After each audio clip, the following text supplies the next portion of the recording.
Jason, thank you. Well, on the day when Jaguars rookies and first-year players are reporting to work, one of the team's key young players is stealing the spotlight off the field. So this is what happened. Police arrested Dante Fowler Jr. yesterday in his hometown of St. Petersburg on misdemeanor charges of simple battery and mischief after he got into a physical altercation with a man in a parking lot. And tonight we have team coverage for you. First Coast News anchor Jeff Vallon spoke to the victim of this incident. He has more on Dante Fowler's past as well. But first, we begin tonight with sports director Chris Porter, who has the details on what happened. Chris. Well, guys, shortly after 9 o'clock last night, police arrested Dante Fowler Jr. after they say he got out of his car to confront a man after he made a comment about Dante's driving. Then, after a brief argument, Fowler struck the man, stomped on his prescription glasses, and took the man's grocery bag and tossed it into a lake. That's according to the police report. Fowler was released early this morning on bonds totaling $650. Now, First Coast News anchor Jeff Vallon continues our live team coverage from Everbank Field. And Jeff, you've been digging into Fowler's driving record all day, and you have reaction from the victim of the incident.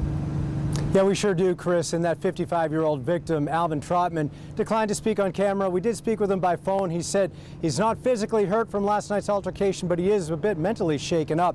I also talked with the criminal defense attorney who tells me that Dante Fowler's past could come back to haunt him. This is going to be a tough case for him. The police report indicates this all started with the victim making a comment about Dante Fowler's driving. And while we don't know exactly how he was driving or what words were exchanged, our digging has turned up at least 8 speeding tickets and 2 red light violations for Fowler since 2015. We also found a misdemeanor assault of an officer and resisting without violence incident in March 2016. That case was dismissed on a pretrial agreement that might not be available this time around. The judge may take this into account and may not this time just give him some type of pretrial intervention program. Criminal defense attorney Richard Landis says Fowler has a tricky decision to make: plead not guilty and face a possible few months in jail if convicted, or plead guilty and avoid that jail time, but not a different potential cost. And then he's facing some civil liability because the civil case becomes a layup for this victim, becomes a very easy thing to prove because he's already basically admitted, Mr. Fowler's already admitted to committing this offense. So then it's just a matter of the dollars.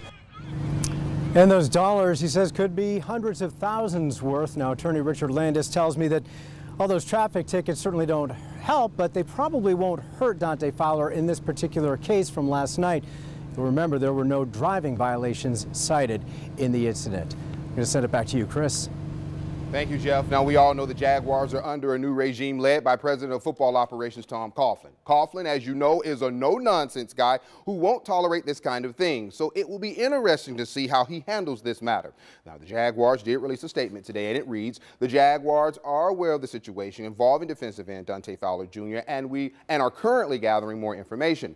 The team has been in communication with Dante. No further comment will be made at this time. So, what, if any, effect will this have on the Jaguars on the field? First, while Dante has been charged, he has not been convicted of anything. And we must keep in mind, we haven't heard his side of the story. But as football is concerned, the Jaguars are expecting big things from Fowler this season. Fowler, who was the 3rd overall pick in the 2015 NFL Draft, no doubt has the skills, but he's got to translate it onto the football field this fall. Last season, he was outplayed by rookie defensive end Yannick Ngakoue, plus the Jaguars have Calais Campbell. Now here's Jaguars defensive coordinator Todd Walsh talking about Fowler at the end of minicamp. You know, Dante has matured a lot. You know, you've seen a little bit more and more as the season went on last year. He's more focused on the little details. He's definitely here early in the building a lot more. So you just see a young man mature, which is really good to see because he's a good football player.